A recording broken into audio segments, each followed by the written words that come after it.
All right, ready for a deep dive into resilience. We're talking overcoming adversity, how to rise strong after hitting rock bottom.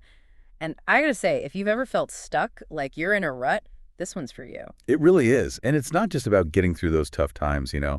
It's about understanding how those times, those experiences can actually be the starting blocks for some incredible strength and growth. Okay, so let's jump right in. The guide starts talking about this idea of hitting rock bottom. But isn't that different for everyone? What does that even really mean? Yeah, you're right. There's no like universal checklist, for rock bottom. What matters is how it feels to the person going through it. Hmm. What the guide focuses on is this stripping away of the familiar. Maybe it's a huge crisis, maybe it's a loss, a really painful one, or even just this intense period of despair. But it's that feeling that forces you to really confront what's going on. So it's less about the specifics of the situation and more about that feeling of being lost, completely lost. Yeah, exactly. And this is where it gets interesting. The guide talks about how that feeling, as awful as it is when you're in it, it can be incredibly powerful, like hitting a giant reset button on your life. A reset button. Okay, I have to admit, when you're in the middle of it all, that's got to be a tough pill to swallow. Oh, absolutely it is. But that's where shifting your perspective comes in. It's about changing your thinking from this is the end to this is where I rebuild. So you're saying that feeling totally broken, that can actually be useful. Tell me more about that. It's about taking that feeling, that rawness, and using it to fuel change. Recognizing that sometimes, yeah, you need to hit that low point to truly appreciate climbing back up. Okay, I think I see where you're going with this. But how do we actually make that shift? How do we go from feeling defeated to seeing that potential, that fresh start? It all starts with acceptance. Honestly, that's often the hardest part. Accepting that you're at rock bottom. Yes, but it goes even deeper than that. It's about accepting your reality, just as it is, right now, without judgment. It's acknowledging those messy emotions, the fear, the sadness, even anger, all of it, without trying to push it down or pretend it's not there. It's like you have to acknowledge the wound before it can actually start to heal, Yeah, right? exactly. You got it. Yeah. It's about clearing out the debris so you can actually rebuild. Okay, that's powerful stuff, but just acknowledging it doesn't magically fix anything, right? So what's next? You're absolutely right. It takes action. And this is where the guide talks about taking responsibility. Wait, hold on. Before you go any further, I know what you're thinking, but it wasn't even my fault. Right. Oh, I hear that so often. And that's exactly why the guide really dives into this whole idea of responsibility. It's not about blame. Okay, good. Because sometimes things happen that are totally out of our control. Exactly. But here's the thing. Even when those circumstances are out of your control, you still get to choose how you respond. It's about focusing on what you can control, your actions, how you react, the choices you make moving forward. So regaining that sense of control, of agency, instead of feeling like you're just being tossed around by life. You got it. And that is incredibly empowering. From there, the guide suggests setting small, manageable goals. Because, let's face it, when you're down at rock bottom trying to climb all the way back up, it can feel impossible. Yeah, overwhelming to say the least. Right. But if you can break it down into smaller steps, It becomes less daunting. Okay, I like that. But what about when those steps, even the small ones, still feel too big? What if you're struggling to even get out of bed? that's where self-compassion is so important. The guide really emphasizes that it's okay to struggle, it's okay to have setbacks.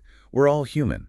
What matters is that you keep going, even if it's just one tiny step at a time. And celebrating those little wins along the way. Exactly. It's like these little boosts of encouragement. And, you don't have to go through this alone. The guide really stresses how important it is to have a support system, especially during tough times. Yeah, that makes a lot of sense. Having people in your corner, to offer support, encouragement, even just to listen, that can make all the difference. It really can. It could be friends, family, a mentor, a therapist, anyone you trust, anyone you feel comfortable opening up to. Having that outside perspective can be invaluable. Like having someone there to remind you of your strengths, right? Helping you through those tough spots. So we've talked about acceptance, taking responsibility, small goals, self-compassion, having a support system. What else is crucial for getting yourself up from rock bottom?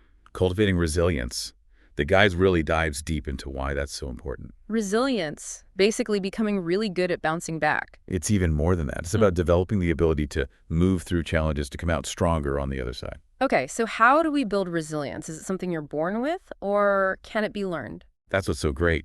The guide suggests that we all have that potential for resilience. It's like a muscle you can strengthen over time.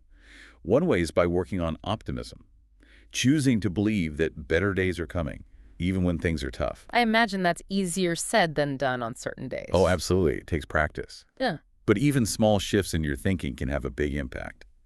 The guide also talks about mindfulness as a key part of resilience. Being present in the moment, it can help you calm anxiety and see things more clearly so you can make better decisions. So meditation, deep breathing exercises, things like that. Exactly.